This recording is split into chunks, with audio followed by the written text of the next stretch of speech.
کہ جو عیب اس کے اندر موجود ہے اس کا ذکر اس کی عدم موجودگی میں کر رہے ہو، اور اگر وہ عیب اس کے اندر موجود ہی نہیں ہے تو پھر یہ غیبت نہیں ہے، یہ کیا ہے؟ بہتان ہے۔ یہ غیبت سے بھی زیادہ سنگین ہے۔ غیبت کس کو کہتے ہیں؟ عدم موجودگی میں اس عیب کا ذکر کرنا۔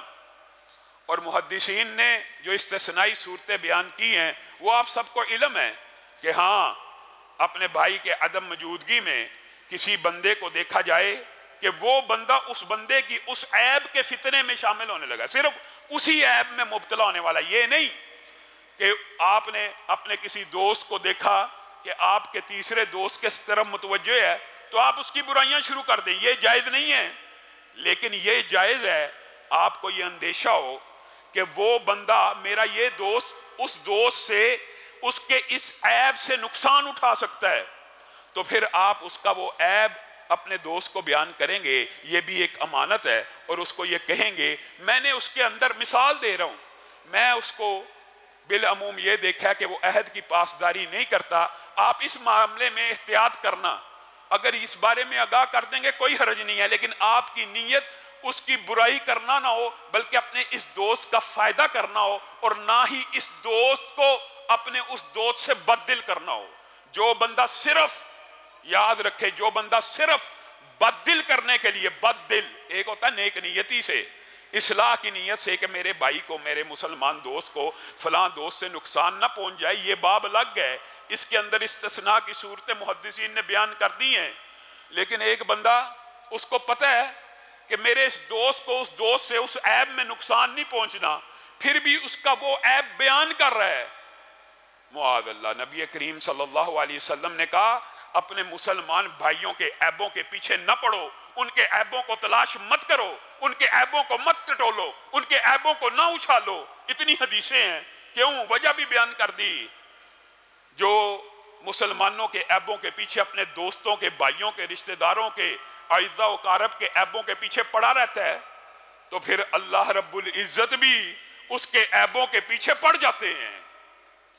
جو بندہ لوگوں کے عیبوں کے پیچھے پڑتا ہے تو پھر رب تعالیٰ اس بندے کے عیب کے پیچھے پڑ جاتے ہیں۔ اسی لیے رسول اللہ صلی اللہ علیہ وسلم نے کہہ دیا آپ کو، اور مجھے یہ بھی نصیحت کر دی کہ اگر کسی مسلمان بھائی کی غیبت ہو رہی ہے اور اس وقت آپ نے اس بھائی کا دفاع کیا اس کی عدم موجودگی میں، ایک یہ تھا کہ عدم موجودگی میں اس کی برائی کی، اور ایک یہ ہے کہ عدم موجودگی میں اس کا دفاع کیا، تو رسول اللہ صلی اللہ علیہ وسلم نے فرمایا جو اپنے بھائی کی عدم موجودگی میں اس کی عزت کا دفاع کرے گا، کل قیامت کے دن اللہ رب العزت عرب انسانوں کے سامنے اس بندے کی عزت کا دفاع کریں گے۔ جس بندے کی عزت کا اللہ دفاع کریں گے وہ ناکام ہو جائے گا، وہ عرب انسانوں کے سامنے ذلیل و رسوا ہو جائے گا۔ یہ معاشرے میں رہنے کے چھوٹے چھوٹے آداب جن کو ہم نے فراموش کر دیا۔ ہماری مجلسیں غیبت کی بنیاد پہ ہوتی ہیں، آؤ چلتے ہیں آج فلاں کا جنازہ نکالنا ہے، فلاں کی عزت کا جنازہ نکالنا ہے۔ اور اس باب کے اندر میں اپنی بہنوں بیٹیوں کو اور عورتوں کو یہ بات کہنا چاہتا ہوں، مردوں میں بھی یہ عادت وافر پائی جاتی ہے لیکن عورتوں نے اس عیب کے اندر وافر اپنا حصہ رکھا ہوا ہے۔ صرف نشست مجلس رمضان کی راتوں میں، افطاری کے بعد دعوت افطار کے ڈنرز میں کئی مرتبہ بات طلب ہو جاتی ہے، اس لیے میں اپنی زبان کو روک لیتا ہوں کہ دعوتیں ہو رہی ہیں افطاری کی، دعوتیں ہو رہی ہیں ثواب کی، اور اکٹھا ہونے کا مقصد کیا ہے؟ فلاں فیملی کو ڈسکس کرنا ہے، فلاں فیملی کے بارے میں ڈسکشن کی جانی ہے۔ یہ ہمارے مسلمان معاشرے کے یہ آداب ہیں۔ وَلَا يَغْتَبْ بَعْضُكُمْ بَعْضًا، اللہ کہہ رہا ہے ایک دوسرے کی غیبتیں بیان نہ کرو۔ کیا تم یہ چاہتے ہو کہ تم اپنے مردہ بھائی کا گوشت کھاؤ؟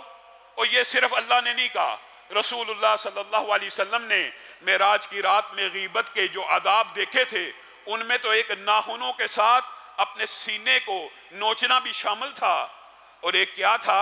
رسول اللہ کو اطلاع دی گئی کل قیامت کے دن جس کی غیبت کی گئی ہوگی کہا جائے گا دنیا میں انسانی گوشت کھاتا تھا، آج بھی یہ انسانی لاش تیرے سامنے پڑی ہے، اس کو کھا، اور وہ منہ بنا کر اس کو کھاتا اور چباتا رہے گا، اور قیامت کے دن اس کو یہی عذاب ملتا رہے گا۔ رسول اللہ صلی اللہ علیہ وسلم بیٹھے ہیں اور یہ بات یاد رکھیے گا، محدثین نے یہ بات لکھی ہے، صوفیاء نے بھی کچھ باتیں لکھی ہوتی ہیں، اور ضروری نہیں ہوتا کہ صوفیاء کی ہر بات بھی غلط ہو، لیکن ان کا جو منہج ہوتا ہے وہ آپ کو پتہ شریعت سے فرق ہوتا ہے۔ لیکن علماء نے یہ بات لکھ دی ہے، محدثین نے، کہ گناہوں کی بدبو ہوتی ہے، عملی طور پہ ہوتی ہے۔ وہ الگ بات ہے کہ انسان ایک دوسرے کے گناہ کی بدبو نہیں سونگتے، اور اگر اللہ رب العزت ان گناہوں کی بدبو انسانوں کے اوپر بھی ظاہر کر دے تو شاید انسان ایک دوسرے سے ملنا ہی چھوڑ دیں، شاید انسان ایک دوسرے سے ملنا ہی چھوڑ دیں کہ فلاں سے اتنی بدبو آ رہی ہے گناہوں کی۔ لیکن اللہ رب العزت کئی مرتبہ ان گناہوں کی بدبو ظاہر بھی کر دیتا ہے، اور رسول اللہ صلی اللہ علیہ وسلم نے انہی میں سے ایک واقعے کو بیان کیا۔ مدینہ میں بیٹھے ہوئے ہیں، شدید بدبو آئی، شدید۔ صحابہ نے کہا یہ کیسی بدبو ہے؟ تو رسول اللہ صلی اللہ علیہ وسلم نے کہا یہ غیبت کرنے والے کے منہ سے نکلنے والی بدبو ہے۔ جب وہ لاش کھا رہا مردہ اپنے بھائی کی، اس کی بدبو آ رہی ہے۔ کچھ اعمال کی بدبو رسول اللہ نے بیان بھی کی ہے کہ کیسی کیسی بدبو آتی ہے، اور بے شک یہ بدبو اگرچہ انسان نہیں سونگ سکتے، لیکن فرشتے جو لطیف مخلوقات میں سے ہوتے ہیں ان کو گناہوں کی بدبو بے شمار آتی ہے، اور وہ گناہگار بندے کا ان چھوٹے چھوٹے عیوب کی وجہ سے ساتھ چھوڑ دیتے ہیں۔ رحمت کے فرشتے، حفاظت کے فرشتے، کتابت کے فرشتے، کتنے ہی فرشتے ہیں جو اللہ رب العزت نے انسانوں کے آگے پیچھے دائیں بائیں مقرر کیے ہوئے ہیں۔ وہ سارے فرشتے انسان کے ان معمولی عیبوں کی وجہ سے انسان سے دور ہو جاتے ہیں، پھر انسان جادو کا بھی شکار ہو جاتا ہے، جنات کا بھی شکار ہو جاتا ہے، اور پھر چلو اگر بندہ ہو بھی گیا تو علاج کا طریقہ تو یہ تھا کہ اللہ کی طرف آ جائے، کلام اللہ کی طرف آ جائے۔ عقل پہ ایسا پردہ پڑتا ہے، پھر جاتے کس کے پاس ہیں؟ وہ فلاں علاقے میں فلاں پیر ہے۔ پیروں کے اوپر تان کرنا مقصود نہیں ہے، لیکن وہ بندہ پیر نہیں ہوتا جی۔ وہ کیسا پیر ہے؟ اس نے جی 30 سال سے غسل نہیں کیا، اس نے جی 30 سال سے غسل نہیں کیا۔ عقل پہ پردہ تو پھر مسلمانوں کی بھی پڑ گیا۔ وہ بندہ ولی اللہ اور پیر ہو گیا جس نے 30 سال سے غسل نہیں کیا، 30 سال سے اس نے وضو نہیں کیا، 30 سال سے نماز نہیں پڑھی، اس کے پاس بھاگتے ہو شفا لینے کے لیے۔ یہ اپنی اصلاح کرو، پھر لوگوں کے ساتھ گلا نہ کرو۔ ٹھیک ہے، ان عیوب سے اگر بیماریاں آ گئیں، جادو جنات آ گئے، تو پھر ان کا علاج بھی شرعی طور پہ رقیہ شریعہ کے ذریعے جو رسول اللہ نے بتلا دی ہے اس کے ذریعے سب سے بہتر یہ ہوتا ہے کہ انسان خود علاج کرے۔ تو میرے بھائیو، یہ جو جرم ہے غیبت کا، یہ اتنا سنگین ہے کہ رسول اللہ صلی اللہ علیہ وسلم نے ایک تو بدبو بیان کی، ایک اس کا ذائقہ بھی صحیح حدیث میں بیان کر دیا۔ ذائقہ بھی حضرت عائشہ نے ایک مرتبہ حضرت صفیہ کو کوتاہ قد کہہ دیا۔ کوتاہ قد، چھوٹا قد، چھوٹا قد، کہ اس کا قد تو بڑا چھوٹا ہے، بتائیے۔ اور ان کا قد چھوٹا تھا، لیکن رسول اللہ صلی اللہ علیہ وسلم امت کو سمجھانا چاہتے تھے یہ چھوٹے قد بڑے قد، یہ خوبصورت شکل یہ بد شکل، یہ گورا رنگ یہ کالا رنگ، یہ سرخ رنگ، یہ کوئی اللہ کے ہاں عزت کا معیار ہی نہیں۔ اللہ کے ہاں عزت کا معیار صرف دلوں کا تقوی ہے۔ حضرت عائشہ نے صرف یہ الفاظ کہے، رسول اللہ صلی اللہ علیہ وسلم نے انہیں بھی، مجھے بھی، آپ کو بھی رہتی دنیا تک کے لیے یہ اصول اور کلیہ بھی سمجھا دیا غیبت کے ذائقے کا۔ رسول اللہ صلی اللہ علیہ وسلم نے کہا یہ جو تیری بات ہے نا کہ صفیہ کا قد چھوٹا ہے، اس کی اگر گولی مفہوم ہے، گولی بنا لی جائے، یا اس کا سیرپ بنا لیا جائے، یا اس کو ایک چمچی میں لے کر سمندر میں ڈال دیا جائے۔ سمندر میں زمین کا کتنا فیصد حصہ سمندر ہے آپ جانتے ہیں، کتنا پانی ہے، اور وہ سمندر میٹھے پانی کا ہو، اس کا ذائقہ اتنا تلخ اور کڑوا ہے عائشہ، اگر اس سمندر میں بھی ڈال دیا جائے تو سارے کے سارے سمندر کڑوے ہو جائیں۔ صرف بدبو نہیں بتائی، ذائقہ بھی بتایا ہے، اور یہ ذائقہ تو نے اور میں نے چکھنا نہیں ہے۔ یہ کیسے ہو سکتا ہے کہ رسول اللہ کسی عیب کا ذائقہ بتائیں، کسی عیب کی بدبو بتلائیں، اور کل قیامت کے دن نہ وہ ذائقہ چکھنا پڑے نہ وہ بدبو چکھنی پڑے۔ اور غیبت کرنے والا تو اتنا قابل ترس آدمی ہے، قابل رحم آدمی ہے، قابل رحم ہے۔ غیبت کس کی کرتا ہے؟ کس کی کرتا ہے؟ جس سے حسد کرتا ہے۔ غیبت انسان کس کی کرتا ہے؟ جس کے بارے میں دل میں حسد ہوتا ہے یا بغض ہوتا ہے۔ جس سے حسد ہے اس کی غیبت کر دی۔ اب حسد کا مطلب تو یہ ہوتا ہے دل کے اندر یہ جو خواہش ہوتی ہے یہ کیوں پیدا ہوتی ہے کہ اللہ اس کو برباد کر دے. حسد کی جو دل کے اندر کیفیت ہوتی ہے چھپی بھی لطیف، اس کا مقصد اور غرض و غایت کیا ہوتی ہے کہ یہ بندہ اس سے یہ نعمت چھن جائے، مجھے مل جائے یا اس سے کم از کم ضرور چھن جائے. یعنی ایک تو اس بندے سے حسد کر رہا ہے، اور کتنا دکھ اور افسوس کی بات ہے جس سے حسد کرتا تھا دنیا میں اس کی غیبت تو کر لی، اور جس سے حسد کرتا تھا چاہتا تھا اس کو نعمتیں نہ ملیں، کل قیامت کے دن اسی کو اپنی نیکیاں دے رہا ہے، اسی کو اپنی نیکیاں دے رہا ہے. غیبت کرنے والا کتنا بے وقوف ہے. ہونا تو یہ چاہیے سیلفش ہی ہو، اگر اپنی ذات کے ساتھ ہی مخلص ہو، چاہیے تو یہ کہ اس کو نقصان پہنچے. مثال دے رہا ہوں، اگر یہی خواہش ہے ہو تو الٹا رہے، نقصان تو کل قیامت کے دن تجھے ہونا ہے. عبادتیں تو تو کر رہا ہے، روزے تو تو رکھ رہا ہے، سجدے تو تو کر رہا ہے، وہ بندے کے خلاف صرف تو غیبت کر رہا ہے، نہ اس نے قیام کیا، نہ اس نے سجدہ کیا، نہ رکوع کیا. کل قیامت کا دن ہوگا تیری نیکیاں اس کو دی جا رہی ہیں، تیری نیکیاں اس کو دی جا رہی ہیں. رسول اللہ صلی اللہ علیہ وسلم نے ارشاد فرما دیا کہ کل قیامت کے دن بہت سے نیکی کرنے والے اپنی نیکیوں کو تلاش کر رہے ہوں گے. اللہ فلاں وقت اتنی عبادت کی تھی، اللہ فلاں وقت اتنی عبادت کی تھی، آج وہ نیکیاں نظر نہیں آتی. تو ان کو جواب دیا جائے گا نیکیاں تو کی تھیں لیکن فلاں بندے کی غیبت بھی کی تھی، فلاں بندے کی برائی بھی کی تھی، فلاں بندے کی عیب جوئی بھی کی تھی. وہ نیکی تو اس عیب کے بدلے میں اس کو لٹا دی گئی ہے، اس کو پہنچا دی گئی ہے. اسی طرح اس باب کے اندر ایک اور روایت موجود ہے جس کی سند کے اوپر محدثین کا اختلاف ہے، لیکن ان تمام روایات کو اگر جمع کیا جائے تو سنگینی کے اعتبار سے مفہوماً یہ روایات درست ہوتی ہے، مفہوماً سندن ضعیف بھی ہوں. رسول اللہ صلی اللہ علیہ وسلم ایک سفر میں ہیں، ساتھ ابو بکر و عمر ہیں، ساتھ ان کا ایک ملازم ہے. ابو بکر و عمر ملازم کو کس لیے لے کے گئے ہیں کہ یہ ہمارا کھانا پکائے گا، ہماری خدمت کرے گا. اب انہوں نے کیا دیکھا کہ دھوپ پڑ گئی ہے، وہ آرام کے لیے لیٹ گئے ہیں، نیند سے اٹھے ہیں، کیا دیکھتے ہیں ملازم سو رہا ہے. ایک دوسرے کی طرف مسکرا کے دیکھنا شروع ہو گیا ابو بکر و عمر، اور آنکھوں آنکھوں میں یہ بات کہہ دی کہ یہ ملازم کو اس لیے لے کے آئے تھے کہ یہ یہاں پہ سوتا رہے اور آرام کرتا رہے، اس کو تو لائے تک روٹی پکانے کے لیے، اب بھوک لگنا شروع ہوگی اور یہ آرام کر رہا ہے. خیر یہ بات آنکھوں آنکھوں میں کر کے اٹھ کر رسول اللہ صلی اللہ علیہ وسلم کی بارگاہ میں پہنچ گئے. اللہ کے رسول بھوک بہت ہے، ہمیں بھی کچھ کھلائیے. رسول اللہ صلی اللہ علیہ وسلم نے کہا تم دونوں اپنا کھانا کھائے ہو؟ کہا اللہ کے رسول ہم تو بھوکے ہیں. کہا وہ جو تم نے آنکھوں آنکھوں میں ایک دوسرے کو کہا ہے یہ ہمارا مسلمان بھائی تھا، سویا ہوا تھا، آنکھوں آنکھوں میں کہا نا، گویا تم نے اپنے حصے کا کھانا کھا لیا.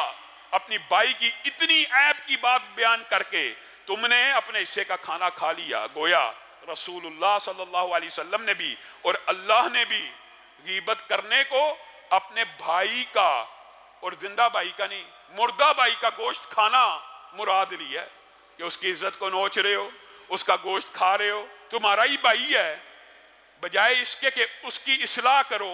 اگر تمہیں کسی بھائی کا عیب پتہ چل گیا اس کو کارنر پہ لے جاؤ، میرے بھائی تمہارے بارے میں یہ اطلاع ملی ہے، اگر تمہارے میں یہ عیب ہے ارادہ کرو، اس گناہ کو چھوڑنے کا ارادہ کرو گے آسمان سے مدد آئے گی. میرے بھائیو اللہ کی قسم کھا کے کہتا ہوں کوئی بندہ جتنا مرضی کوئی عادی گناہ گار ہو، جب کسی گناہ کو، عادی گناہ کو بھی چھوڑنے کا ارادہ کرتا ہے آسمان سے مدد کا نزول ہونا شروع ہوتا ہے. ارادہ کرنا ہے، ارادہ تو کریں.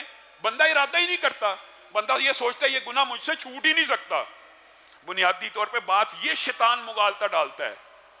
بندہ یہ سوچتا ہے کہ شاید یہ گناہ میں چھوڑ ہی نہیں سکتا. کیوں نہیں چھوڑ سکتا؟ آج ارادہ کر، اللہ آسمان سے مدد کا نزول فرمائے گا.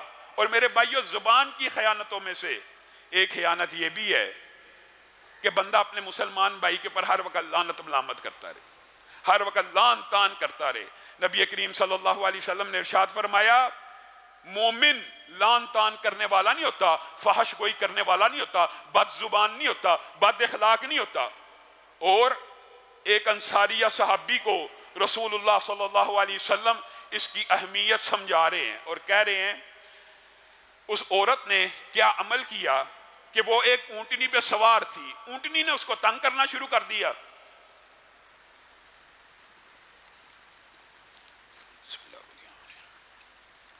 اونٹنی نے تنگ کیا تو ان کے منہ سے نکل گیا تجھ پہ لعنت ہو۔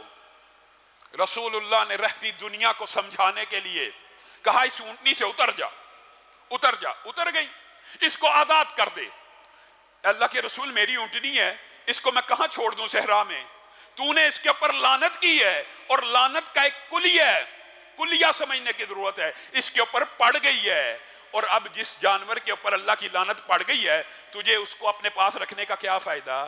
تجھے اس کو اپنے پاس رکھنے کا کیا فائدہ جس کے اوپر اللہ کی لعنت پڑ چکی ہو؟ کلیہ کیا سمجھا رہے ہیں؟ دوسری حدیث میں وہ کلیہ بھی موجود ہے۔ جب کوئی بندہ اپنے کسی مسلمان بھائی کے اوپر لعنت کرتا ہے، آپ کے سامنے جمعے میں یہ بات رکھی تھی، جب کوئی بندہ سبحان اللہ کہتا ہے 7 آسمان کے دروازے کھلتے ہیں، 1 سیکنڈ کے بھی 1000ویں حصے میں عرش عظیم تک وہ کلمات پہنچتے ہیں۔ اسی طرح جب بندہ کسی کے لیے بد دعا کرتا ہے، لعنت ڈالتا ہے، لعنت بد دعا میں سے ایک چیز ہے، جب کسی کے اوپر لعنت ڈالتا ہے، بد دعا کرتا ہے، تو یہ آسمان کی طرف نہیں اٹھتی، اٹھتی ہے تیزی سے اٹھتی ہے۔ کیوں؟ کیونکہ اللہ کا حق ہے بندہ مومن کی دعا کو سنے۔ جس طرح سبحان اللہ بھی آسمان کی طرف اٹھتا ہے اور 7 آسمان کو کراس کرتا ہے، اسی طرح یہ بددعا بھی تیزی سے آسمان کی طرف اٹھتی ہے کہ اس بندے نے فلاں بندے کے اوپر اللہ کی مدد مانگی ہے، اللہ کی مدد لعنت کے طور پہ مانگی ہے، اللہ کی مدد بددعا کے طور پہ مانگی ہے، تیزی سے گئی۔ حدیث کے الفاظ ہیں آسمان کے دروازے نہیں کھلتے اگر جس کے اوپر لعنت کی جا رہی ہو وہ اس کا مستحق نہ ہو، تو آسمان کے دروازے نہیں کھلتے۔ اور تجھے اور مجھے کیا پتا ہے جس کے اوپر ہم لعنت کر رہے ہیں وہ لعنت کا مستحق ہے یا نہیں؟ ہمیں کیا پتا اللہ نے اس کو لعنت کا مستحق سمجھا ہوا ہے یا نہیں؟ البتہ جن باتوں کے اوپر اللہ نے خود لعنت بھیجی ہے ان باتوں کے اوپر لعنت ڈالی جا سکتی ہے اور اللہ کی مدد لی جا سکتی ہے، اور مظلوم بندہ ظالم کے خلاف بد دعا کر سکتا ہے۔ اس حدیث کے الفاظ تیزی سے آسمان کی طرف گئی، آسمان کا کوئی دروازہ نہ کھلا، زمین کے اوپر پلٹی، زمین کا کوئی دروازہ نہ کھلا، صرف ایک رستہ باقی ہے، وہ لعنت کرنے والے کی طرف پلٹی اور تیزی سے اسی کے اوپر پڑ گئی۔ اگر اگلا بندہ مستحق ہے لعنت کا تو پھر وہ بد دعا آسمان تک جاتی ہے، آسمان تک پہنچتی ہے، اس کے لیے دروازے کھولے جاتے ہیں اور اس بندے کے اوپر ڈل بھی جاتی ہے۔ لیکن احتیاط کرنے کی بات یہ ہے کہ تجھے اور مجھے کیا پتا، ہاں کوئی مظلوم ہے، قرآن پاک میں 6ویں پارے کے شروع میں اللہ نے یہ کلیہ بیان کر دیا، وہ یہ بات کہنے میں حق بجانب ہے، وہ اللہ سے بد دعا کرنے میں حق بجانب ہے، لیکن بالعموم مومنوں کا، بندہ مسلم کا یہ طریقہ کار نہیں ہے۔ ہر کسی پہ لعنت بھیجی جا رہا ہے، او فلاں تے لعنت ہوئے، او فلاں تے لعنت ہوئے، او تیرے تے لعنت ہوئے۔ کتنے بے وقوف ہیں ہم، اپنے گھر کے اندر اپنے بچوں کے اوپر لعنت کر رہے ہوتے ہیں، لعنت تیرے تے، دور فٹے منہ تیرے، اپنے بچوں کے اوپر۔ تو کیا پڑھتی نہیں ہے؟ یہ حدیث کے الفاظ ہیں۔ بعض لوگوں نے وحی کے علم کو بس تھیوری سمجھا ہوا ہے، پریکٹیکل میں وہ یہ سوچتے نہیں ایسا ہو نہیں سکتا، جاتی ہو آتی ہو۔ یہ باتیں کچھ لوگوں کے عقل میں نہیں آ سکتی، لیکن رسول اللہ صلی اللہ علیہ وسلم کی حدیث سے واضح ہیں۔ اور میں اس سے بھی اگلی بات کہنا چاہتا ہوں، اور یہ بات کر کے میں اپنی بات کو ختم کروں گا۔ لعنت کے باب کے اندر، بد دعا کے باب کے اندر ایک اور بڑا سنگین باب ہے، وہ یہ ہے کہ اپنے کسی مسلمان کلمہ گو بھائی کو کافر قرار دے دینا، کہہ دینا یار فلاں مسلک تو کافر ہے، فلاں بندہ فلاں مسلک کا وہ کافر ہے۔ نبی کریم صلی اللہ علیہ وسلم نے یہ بھی ارشاد فرما دیا، جب کوئی بندہ کسی کو کافر کہتا ہے، کسی کو کافر کہتا ہے، صرف کہتا ہے، اس کا معاملہ لعنت سے بھی زیادہ تیز ہے۔ کافر کہتا ہے یا کہنے والا کافر ہو جاتا ہے، یا جس کو کہا گیا وہ کافر ہو جاتا ہے۔ دونوں میں سے ایک کے اوپر کفر لوٹ آتا ہے۔ کیوں؟ کہنے والا کیوں کافر ہو گیا؟ کیونکہ اس نے ایک شخص کے اوپر جھوٹا الزام لگایا، جس الزام کا علم صرف رب تعالیٰ کو تھا اور حقیقت اس کے دل کی صرف رب جانتا تھا۔ تو کون ہوتا ہے کسی کو کافر کہنے والا؟ اللہ جواب دیتا وہ نہیں بلکہ تو ہی کافر ہو گیا۔ وہ کیسے کافر ہو گیا؟ تو کافر ہو گیا۔ اور اگر وہ بندہ حقیقت میں کافر ہو تو واقعی دونوں میں سے ایک کافر ہو جاتا ہے۔ لیکن میرے بھائیو یہاں اس کی سنگینی کے اوپر آپ نے رک کے ایک بات کے اوپر غور کرنا ہے۔ یہاں پہ بعض لوگ، ہم تو یہ کہتے ہیں مسلمان جو کلمہ گو ہیں ان کی بھی معین تکفیر نہیں ہونی چاہیے، ان کو بھی کافر نہیں کہنا چاہیے، جہالت کا، تعویل کا عذر ان کو دینا چاہیے۔ لیکن یہاں پہ ایک بدبخت ٹولہ ایسا موجود ہے، معاذ اللہ،